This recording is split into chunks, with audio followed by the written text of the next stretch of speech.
முக்கிய செய்திகள். ஆந்திர எம்பிக்கள் 9 பேர் பதவி விலகல். மத்திய அரசிற்கு புதிய நெருக்கடி.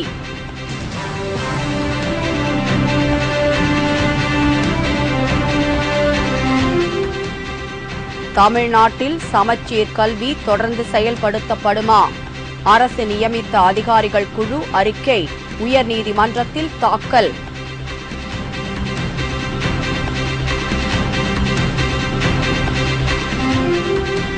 ஆந்திராவில் மாணவர்கள் போராட்டம். தனி தெலுங்கானா கோரிக்கைக்காக இன்று முழு அடைப்பு.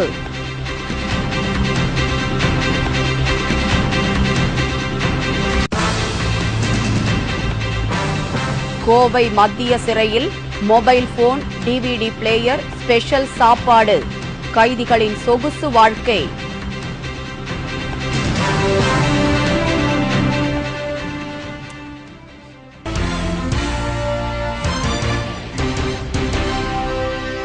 வணக்கம். விரிவான செய்திகள். தனி தெலுங்கானா அமைக்க வலியுறுத்தி காங்கிரஸ் எம்பிக்கள் 9 பேர் பதவி விலகியிருப்பதால் மத்திய அரசிற்கு பெரும் நெருக்கடி ஏற்பட்டுள்ளது. தனி தெலுங்கானா கோரிக்கைக்காக ராஜினாமா செய்த 10 எம்பிக்களில் டாக்டர் ஜெகநாத், டாக்டர் விவேகானந்தன் உட்பட 7 பேர் மக்களவை உறுப்பினர்கள் மற்றும் 2 மக்களவை எம்பிக்கள் ஃபேக்ஸ் மூலம் ராஜினாமாவை அனுப்பியுள்ளனர். நாடாளுமன்றத்தில் மொத்தம் 542 இடங்கள் இருப்பதால் தனி பெரும்பான்மைக்கு 272 எம்பிக்கள் ஆதரவு தேவை. இந்த 9 எம்பிக்களின் ராஜினாமா ஏற்றுக் கொள்ளப்பட்டால் மக்களவை தற்போது காங்கிரசிற்குள்ள 207 எம்பிக்களின் பலம் 198 குறையும். எனவே கூட்டாளி கட்சிகளின் 73 எம்பிக்களின் ஆதரவு இருந்தால்தான் ஆட்சி நிலைக்கும். இந்த நிலையில் மத்திய அரசு பெரிதும் தடுமாறிக் கொண்டிருக்கிறது. திமுக போன்ற கட்சிகள் இனி மத்திய அரசை மிரட்டுவதற்கு வாய்ப்பு ஏற்படும். சமச்சீர் கல்வி குறித்த நிபுணர் குழுவின் அறிக்கை சென்னை உயர்நீதிமன்றத்தில் தாக்கல் செய்யப்பட்டுள்ளது. உச்சநீதிமன்ற உத்தரவுப்படி சமச்சீர் கல்வி பாடத்திட்டத்தை நடைமுறைப்படுத்துவது குறித்து ஆராய 9 பேர் கொண்ட நிபுணர் குழுவை தமிழக அரசு அமைத்தது. இந்த குழுவின் 597 பக்க அறிக்கையை தமிழக அரசு வழக்கறிஞர் நவநீத கிருஷ்ணன் உயர்நீதிமன்ற தலைமை நீதிபதி இக்பாலிடம் இன்று வழங்கினார். சமச்சீர் கல்வி வழக்கில் உச்சநீதிமன்றத்தின் உத்தரவுப்படி தமிழக அரசால் நியமிக்கப்பட்ட எக்ஸ்பர்ட்ஸ் கமிட்டி தன்னுடைய ரிப்போர்ட்டை இன்று உயர்நீதிமன்றத்தில் தாக்கல் செய்தது. அதன் நகல்கள் சீனியர் அட்வொகேட் திரு வில்சன், திரு என்ஜிஆர் பிரசாத் மற்றும் கல்வி நிறுவனங்களின் வழக்கறிஞர்களுக்கு வழங்கப்பட்டுள்ளன. சமச்சீர் கல்வியை கோரும் மனுதாரர்களுக்கும் அறிக்கையின் நகல் அளிக்கப்பட்டது. இது தொடர்பாக நாளை மறுநாள் முதல் விசாரணை நடத்தி விரைவில் தீர்ப்பு வழங்கப்படும் என்று தலைமை நீதிபதி இக்பால் தெரிவித்துள்ளார். தனி தெலுங்கானா கோரி ஆந்திராவில் தெலுங்கானா பகுதியில் இன்றும் நாளையும் முழு அடைப்பு நடைபெறுகிறது. தனி தெலுங்கானா அமைப்பதற்கான மசோதாவை நாடாளுமன்ற மழைக்கால கூட்டத்தொடரில் கொண்டுவர வலியுறுத்தி தெலுங்கானா ராஷ்டிரிய சமிதி கட்சி இன்று முழு அடைப்பை தொடங்கியது. இந்த போராட்டத்திற்கு கூட்டு செயற்குழு ஆதரவு அளித்துள்ளது. இதனால் ஐதராபாத் உள்ளிட்ட நகரங்களில் போக்குவரத்து முற்றிலும் தடைப்பட்டுள்ளது. பெரும்பான்மையான கடைகள் மூடப்பட்டுள்ளன. தெலுங்கானா சமிதி கட்சித் தலைவர்களான சந்திரசேகர் ராவ், நடிகை விஜயசாந்தி ஆகியோர் எம்பி பதவியை ராஜினாமா செய்யப்போவதாக அறிவித்துள்ளனர். உஸ்மானிய பல்கலைக்கழக மாணவர்கள் வகுப்புகளை புறக்கணித்து இன்று வன்முறை போராட்டத்தில் ஈடுபட்டார்கள். கோவை மத்திய சிறையில் ஸ்பெஷல் உணவு, மொபைல் போன், டிவிடி பிளேயர் உள்ளிட்ட வசதிகளுடன் கைதிகளில் பலரும் வீட்டில் இருப்பதைப் போன்றே சுகபோக வாழ்க்கை நடத்தி வருவதாகவும் விதி மீறல்களுக்கு அதிகாரிகள் துணை போவதாகவும் குற்றச்சாட்டு எழுந்துள்ளது. கோவை மத்திய சிறையில் தண்டனை கைதிகள், விசாரணை கைதிகள், தடுப்பு காவல் கைதிகள் என 2200 பேர் அடைக்கப்பட்டுள்ளனர். இவர்களில் பலரும் சிறை விதிகளை மீறி மொபைல் போன், புகையிலை, பீடி, சிகரெட், கஞ்சா, பிளேடு உள்ளிட்ட பொருட்களை பதுக்கி பயன்படுத்துவதாகவும் சிறை அதிகாரிகள் மற்றும் காவலர்களில் சிலர் இதற்கு துணை போவதாகவும் நீண்டகாலமாகவே குற்றச்சாட்டுகள் உள்ளன. கைதிகளுக்கு பலவிதமான சலுகைகளை அளித்துள்ளதால் விதிமுறைகளை மீறி சட்டவிரோதமான பொருட்கள் அதிக அளவில் பதுக்கப்பட்டுள்ளன. சிறைக்குள் சிறப்பு உணவு வசதிகளும் ஏற்படுத்தப்பட்டிருக்கின்றன.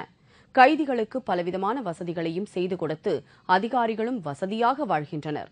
சிறை விதி மீறல்கள் குறித்து அதிகாரிகளிடம் புகார் செய்யும் நேர்மையான காவலர்கள் பழிவாங்கப்படுகின்றனர் என்று தற்போது புகார்கள் எழுந்துள்ளன. உத்தரப்பிரதேச முதல்வர் மாயாவதியை பாஜக மூத்த தலைவர் உமா பாரதி கடுமையாக தாக்கி பேசியுள்ளார். ஏழை எளிய மக்கள் மீது அக்கறை உள்ளவர் போல மாயாவதி நீலிக்கண்ணீர் வடிக்கிறார் என்று உமா பாரதி குற்றம் சாட்டினார். உத்தரப்பிரதேச மாநிலம் கான்பூரில் நடந்த பாரதிய ஜனதா கட்சி கூட்டத்தில் பேசிய உமா பாரதி, அந்த மாநில மக்கள் மாயாவதி மீது பெரும் நம்பிக்கை வைத்து ஆதரவு கொடுத்ததாகவும், ஆனால் அந்த நம்பிக்கையை மாயாவதி நாசப்படுத்தி விட்டார் என்றும் குற்றம் சாட்டினார்.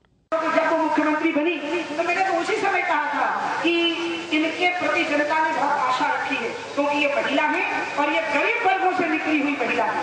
इसलिए महिला होने के नाते इनका दिल नरम होगा और गरीब वर्गों से निकले होने के कारण इनके दिल में दया होगी।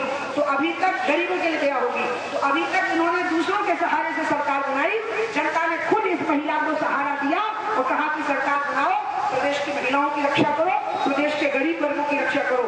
लेकिन सबसे ज्यादा अपराध का शिकार अगर कोई वर्ग हुआ है तो उत्तर प्रदेश के अल्पसंख्यक, उत्तर प्रदेश के दलित और उत्तर प्रदेश के पिछड़े वर्गों के लोग हुए हैं. கங்கை நதியை சுத்தப்படுத்தும் திட்டத்தை உடனடியாக செயல்படுத்தாததற்கு உமா பாரதி கண்டனம் தெரிவித்தார். பவானி கட்டளை கதவணையில் தேக்கி வைக்கப்பட்டுள்ள தண்ணீரில் மின்சாரம் எடுக்கும் பணி ஓரிரு நாட்களில் தொடங்கும் என்று அதிகாரிகள் தெரிவித்தனர்.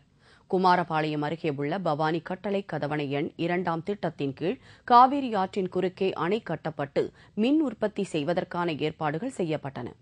இந்த அணைக்கு 18 கதவுகள் அமைக்கப்பட்டுள்ளன. இந்த கதவுகள் மூடப்பட்டு 6 மீட்டர் உயரம் அளவிற்கு நீர் தேக்கி வைக்கும் சோதனை முயற்சி மேற்கொள்ளப்பட்டது. இதன்படி தேக்கி வைக்கப்பட்ட தண்ணீரை அதிகாரிகள் பார்வையிட்டு ஆய்வு செய்தனர்.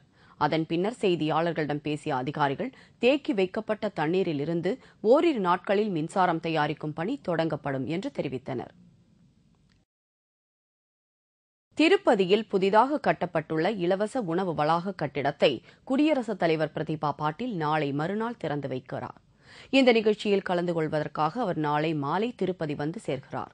மறுநாள் கோவில் தரிசனம் செய்த பின்னர் இலவச உணவு வளாகத்தை பிரதிபா பாட்டீல் திறந்து வைக்கிறார். குடியரசுத் தலைவருடன் ஆந்திர முதல்வர் கிரண்குமார் ரெட்டி மற்றும் ஆளுநர் நரசிம்மன் ஆகியோரும் திருப்பதி நிகழ்ச்சியில் கலந்து கொள்கின்றனர். பக்தர்களின் வசதிக்காக தற்போது மிக பிரம்மாண்டமான அளவில் இலவச உணவு வளாகம் கட்டப்பட்டுள்ளது என்பது குறிப்பிடத்தக்கது. குடியரசுத் தலைவரின் வருகை காரணமாக திருப்பதியில் பலத்த பாதுகாப்பு ஏற்பாடுகள் செய்யப்பட்டுள்ளன. எந்த விவகாரத்திலும் சிக்காத மத்திய அமைச்சர் முரளி தியோரா தனது அமைச்சர் பதவியிலிருந்து விலகியுள்ளார். தனது ராஜினாமா கடிதத்தை காங்கிரஸ் தலைவர் சோனியா காந்திக்கு அனுப்பி வைத்துள்ளார். தனது அமைச்சர் பதவியை தெற்கு மும்பையிலிருந்து 2வது முறையாக எம்பியாக தேர்ந்தெடுக்கப்பட்ட தனது மகன் மிலிந்த் தியோராவிற்கு வழங்கும்படி கேட்டுக் கொண்டுள்ளார். பெட்ரோலியத்துறை அமைச்சராக இருந்த முரளி தியோரா பின்னர் கம்பெனி விவகாரத்துறை அமைச்சராக மாற்றப்பட்டார். இந்நிலையில் கடந்த வாரம் தனது ராஜினாமா கடிதத்தை காங்கிரஸ் தலைவர் சோனியா காந்திக்கு அனுப்பி வைத்துள்ளார். அந்த கடிதத்தில் காங்கிரஸ் கட்சியின் வளர்ச்சிக்கு தொடர்ந்து பாடுபட விரும்புவதாகவும், ஏற்கனவே 5 ஆண்டுகள் அமைச்சராக பணிபுரிந்துள்ளதாகவும், வயது காரணமாக தொடர்ந்து பணியாற்ற இயலவில்லை என்றும் குறிப்பிட்டிருந்தார். வேறு எந்த காரணத்தையும் அவர் தெரிவிக்கவில்லை. கடந்த 2006 மற்றும் 2008 ஆண்டுகளில் எண்ணெய் கிணறுகள் குத்தகை விடப்பட்டதில் மத்திய தலைமை கணக்கு ஆய்வாளர் அறிக்கையில் இழப்பு ஏற்பட்டதாக புகார் எழுந்ததை அடுத்து அவர் கம்பெனி விவகாரத்துறை அமைச்சராக மாற்றப்பட்டார் என்பது குறிப்பிடத்தக்கது. இத்துடன் செய்திகள் நிறைவடைந்தன. தலைப்புச் செய்திகள் மாலை 6 மணிக்கு. உங்கள் பிரச்சினைகளுக்கு உடனடி தீர்வு காண 30134600 என்ற கேப்டன் டிவியின் தொலைபேசி எண்ணை தொடர்பு கொள்ளுங்கள். வணக்கம்.